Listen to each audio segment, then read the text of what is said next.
taking very seriously the notion of a black man in the White House.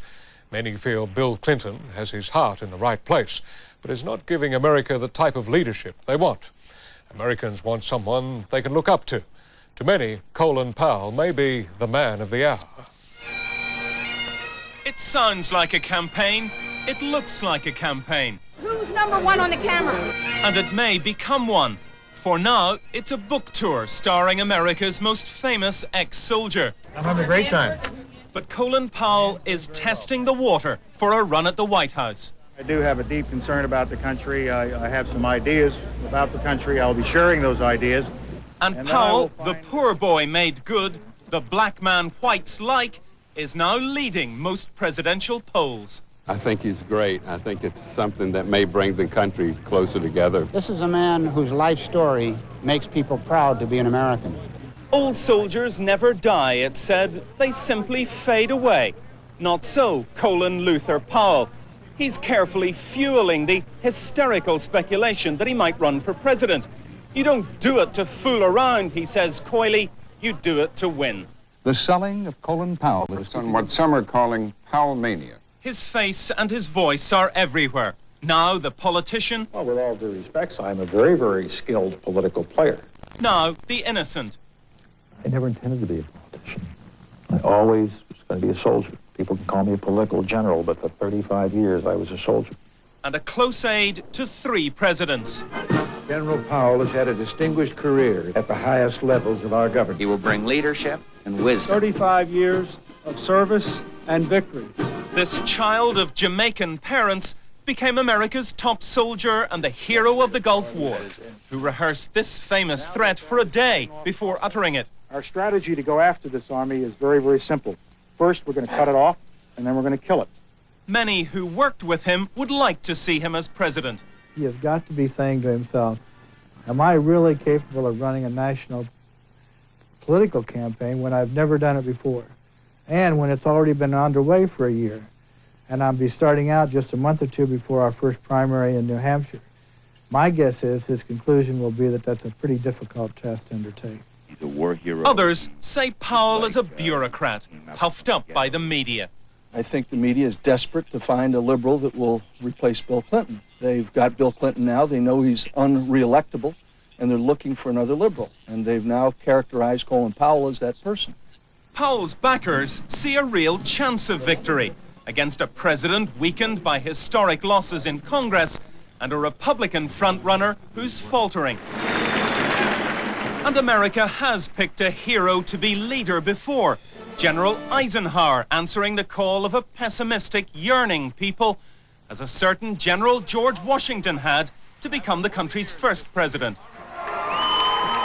But is this conservative nation, which has never elected a black, a Jew, a woman, and only one Catholic to be president, ready for a colorblind choice? We really are a point in our national life where we have progressed so far that it is possible for a black person to become president of the United States. Colin Powell, who wielded more official power than any black American in history, will decide whether he is that person at the end of his book tour.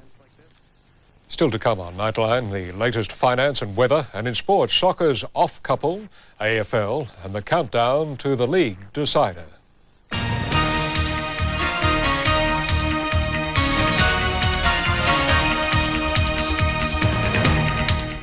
Wednesday night at the movies, the Gangland Wars. I spend every day of my life in a state of siege. Dennehy's greatest showdown. That guy is one sick puppy. Jammed in a judicial hustle with the mob. You just lost this evidence. Perfect Witness premieres 8:30 Wednesday on Win. I thought you were more of a burger man. Well, I was, until I found a bigger feed for better bucks. You get 2 pieces of chicken, chips, potato and gravy, a bread roll, and a Pepsi, all for just $4.25. KFC's $4.25 2-piece feed.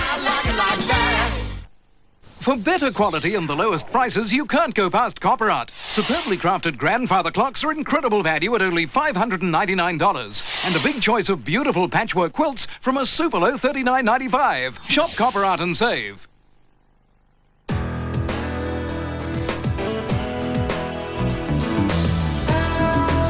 The new Holden Jackaroo SE has many practical features. a cavernous interior, 7 adult seats, and an advanced 6-cylinder engine. But it's amazing what else you'll see in it. The new Holden Jackaroo SE 4-wheel drive. It's practical and amazing. Would you two lovely ladies mind standing near the flower arrangement? Oh, certainly.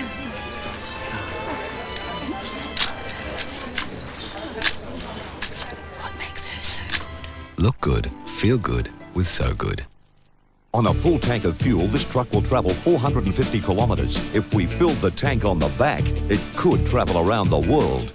These CSR Humes concrete water tanks are made here in Tasmania and are ideal for providing house water, watering stock, keeping things green. They won't burn, they're hole-proof, equipped with all fittings and made of concrete with galvanised reinforcing by a quality endorsed company. CSR Humes concrete water tanks. For more information, call this number. Sport now, and in Rugby League, both Manly and the Bulldogs have retained last weekend's winning combinations for Sunday's decider, hopeful that lingering fitness problems will be cured in time.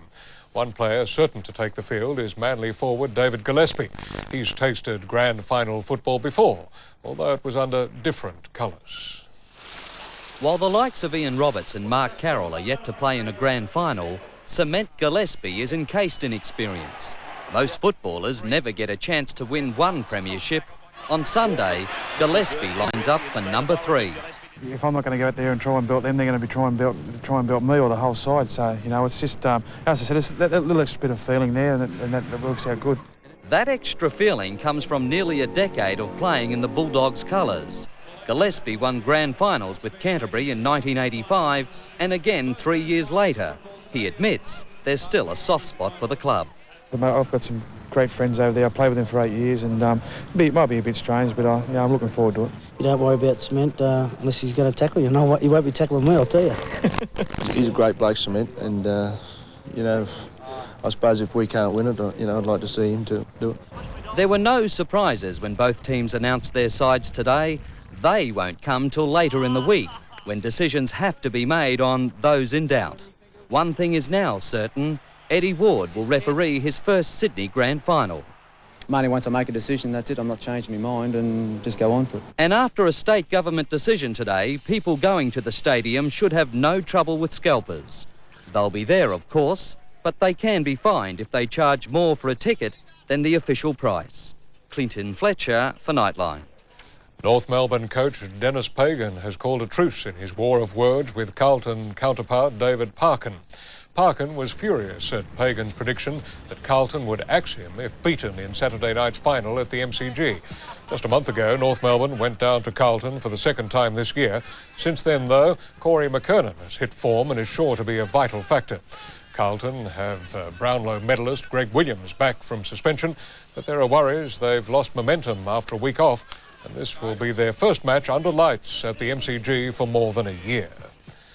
Soccer bad boys Diego Maradona and Eric Cantona are now giving the game's officials another headache. This time, though, it's not over mischief on the field, but over plans for a new international players' union designed to give footballers themselves more say in the way the game is run. The goal is to help the game, but the union's already been dubbed a chamber of horrors. Maradona and Cantona, whose ills are as famous as their skills, have launched a Footballers' International Association. Maradona, its first president, is currently banned for drug taking at last year's World Cup. He once said it was the hand of God that did for England. Now he wants his voice to speak out. His aim is not to overthrow soccer's authorities, just to safeguard the players' rights. Cantona, whose ban for kicking a fan runs out this month, is a long-time admirer of the World Cup winning captain. Football is not war, he said today. Football needs people to run it and players to play. Maradona paraded a galaxy of world stars in a Paris hotel to back the new setup, and tonight it faced its first crisis. There's already a European-based players' union in existence, and it's been operating for 25 years. A spokesman said, "We know nothing of Maradona's plans. Have soccer's bad boys done it again?" Now, finance news, and the Australian share market closed 2 points down today. In Tokyo, the Nikkei rose 155 points. In London tonight, the FT100 is 18 points up in morning trading. Gold is fetching $385.65 US an ounce. And in European trading tonight, the Australian dollar is buying 76.1 US cents, 1.13 Deutschmarks, 79 yen and 49p. The national weather.